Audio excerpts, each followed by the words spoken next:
Anyone who thought President Trump would moderate his unpredictable and incendiary rhetoric for his inaugural address was proven wrong.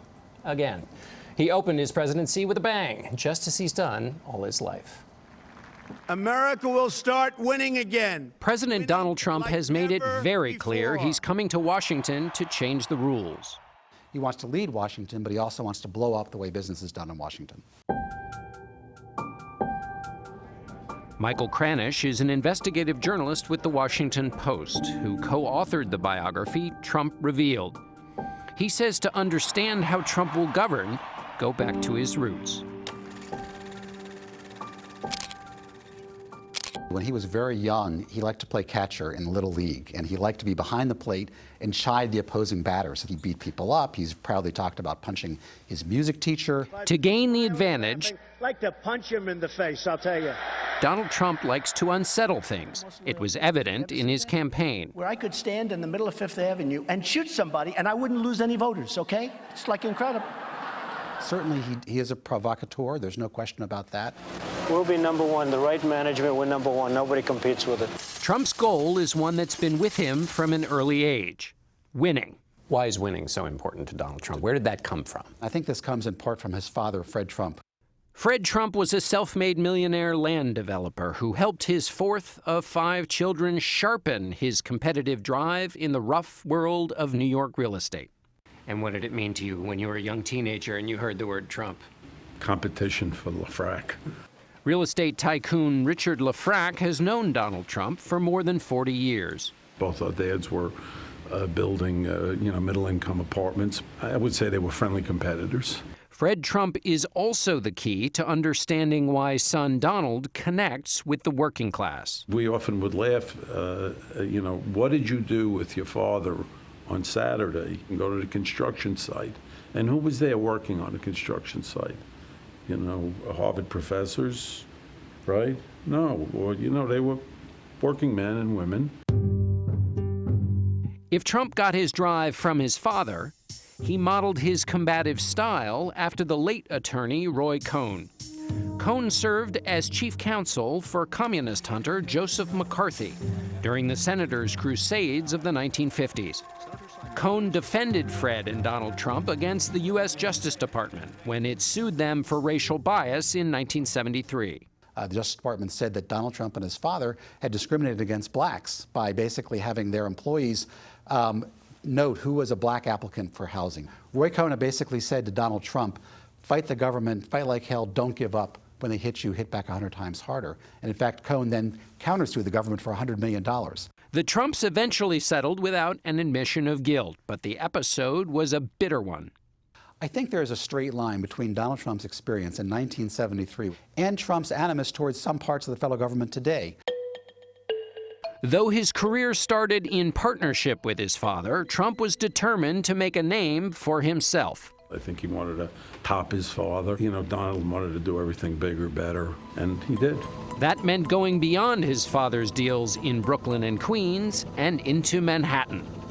Trump took advantage of New York City's financial crisis. In the 1980s, he bought up properties, extracting a huge tax break along the way, and transformed the city's skyline with Trump Tower. I just have a certain amount of confidence that if I want to do something, I can do it.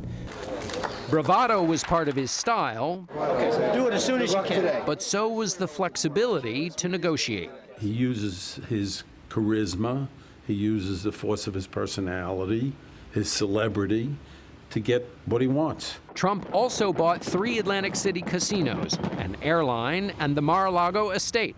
But along the way, he figured out that his greatest asset was his name, as he told 60 Minutes' Mike Wallace in a 1985 interview. What about the name of Trump City?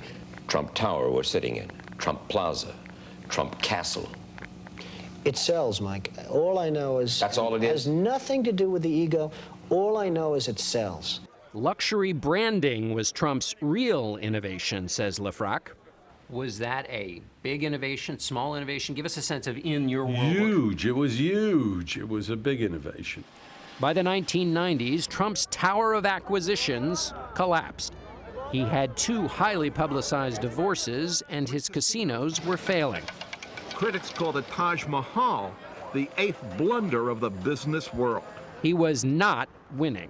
The period would ultimately show just how far Trump would go to keep himself, and only himself, in the game. In the end, all 3 casinos had to file corporate bankruptcy, and Donald Trump had to pull every lever possible so he didn't go into personal bankruptcy. He then created a public company which paid him millions of dollars, had a share price of $35, but it went down to 17 cents. And shareholders say, look, you're just using this company to enrich yourself. But Donald Trump said at the time, you know, I was looking out for me. I was looking out for Donald Trump. Do you wish we'd all go away? Absolutely. Donald Trump survived and over the next decade worked to repair his brand. Then, in 2004, came The Apprentice. Trump says the 14 seasons of the show earned him more than $200 million. And you could see that the camera loved him and he loved the camera. You're fired. But his time on television also taught him how to reach the audience that would elect him. We're going to win so much. Well, without The Apprentice, I don't think we'd be sitting here talking about a President Trump. For most Americans, seeing him in that big chair, running things, he sort of looked like a chairman or a president. Now he will sit at the desk in the Oval Office in the White House, his biggest real estate acquisition yet, pulled off by breaking nearly every convention of politics. I'm not going to give you a Can you stay categorically? You are fake news. Sir, Go ahead. can you stay Donald Trump is categorically promising that to be a standards-breaking president. Go ahead. Whether through his manic use of Twitter, is he thin-skinned? I'll let you be the judge of that. Or his gentle attitude towards Russia. If Putin likes Donald Trump, guess what, folks? That's called an asset, not a liability. Now, And the one constant of a Trump presidency may be the man himself, and his staying true to his own ambitious, confrontational, and unpredictable brand. And, you know, if he feels he can accomplish something by doing an end run, he'll do it.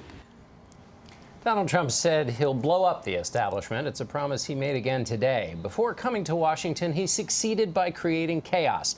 Now he has about 325 million business partners, and the test will be whether he can govern a country that way. We'll be right back.